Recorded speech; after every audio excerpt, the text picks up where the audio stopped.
नमस्कार। आज हम बात करने वाले हैं भारतीय संविधान के एक ऐसे आर्टिकल की जो हमारे गांवों की असली ताकत है। जी हाँ, हम बात कर रहे हैं आर्टिकल 40 की। तो ये शक्ति आखिर काम कैसे करती है? चलिए इसको समझने की शुरुआत करते हैं एक बहुत ही बेसिक सवाल से। एक ऐसा सवाल जो हमारे गांवों के एडमिनिस्ट्रेशन से जुड़ा है। कभी सोचा है कि अपने गांव में जो डेवलपमेंट होता है, जो भी जरूरी फैसले लिए जाते हैं, वो आखिर लेता कौन है? मतलब सड़कें बननी है, पानी की दिक्कत है, स्कूल के मामले हैं, इन सबको कौन देखता है? इस सवाल का जवाब कहीं और नहीं बल्कि हमारे अपने भारतीय संविधान में ही छिपा हुआ है। और ये जवाब मिलता है हमें संविधान के आर्टिकल 40 में। देखने में ये एक छोटा सा आर्टिकल है, पर इसके अंदर बहुत बड़ी ताकत छिपी है। तो ये आर्टिकल कहता क्या है? ये कहता है कि स्टेट ग्राम पंचायतों को ऑर्गेनाइज करने के लिए कदम उठाएगा और उन्हें इतनी पावर्स और अथॉरिटी देगा कि वो सेल्फ गवर्नमेंट की यूनिट्स की तरह काम कर सकें। सीधे सीधे कहें तो ये स्टेट की ड्यूटी है कि वो पंचायतों को वो सारे अधिकार दे जिससे वो आज़ादी से काम कर पाएं। तो इतनी लीगल भाषा का एकदम सिंपल मतलब क्या है? इसका मतलब है हमारे गांव के लेवल पर असली डेमोक्रेसी। आर्टिकल 40 जिस सिस्टम की बात करता है ना, उसे हम सब पंचायत राज के नाम से जानते हैं। चलिए समझते हैं कि इसका असल में मतलब क्या है। पंचायत राज यानी लोकल सेल्फ गवर्नमेंट, ये एक ऐसा सिस्टम है जहां गांव के लोग खुद अपने डेवलपमेंट के फैसले लेते हैं, अपनी प्रॉब्लम्स का सॉल्यूशन निकालते हैं और एडमिनिस्ट्रेशन में सीधे सीधे हिस्सा लेते हैं। तो सवाल ये है कि ये इतना इम्पोर्टेंट क्यों है? भाई इसलिए क्योंकि ये सिस्टम गांवों को सेल्फ सफिशिएंट बनाता है, डेमोक्रेसी को ग्रास रूट लेवल तक, मतलब हर घर तक पहुंचाता है। ये लोगों को अपने डेवलपमेंट के बारे में खुद फैसला करने का हक देता है। और इससे होता क्या है?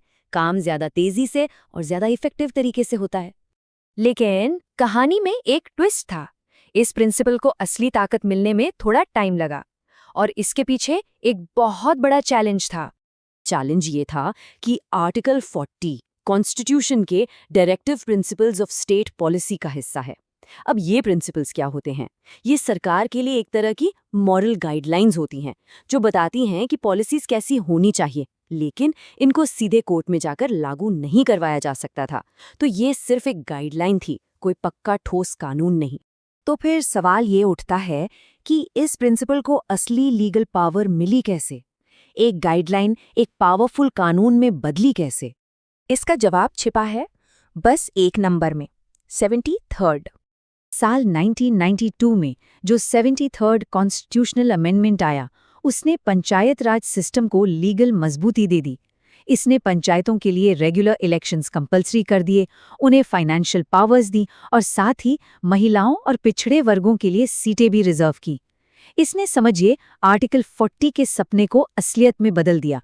तो इस अमेंडमेंट के बाद आज के टाइम में यह सिस्टम जमीन पर काम कैसे करता है, चलिए देखते हैं।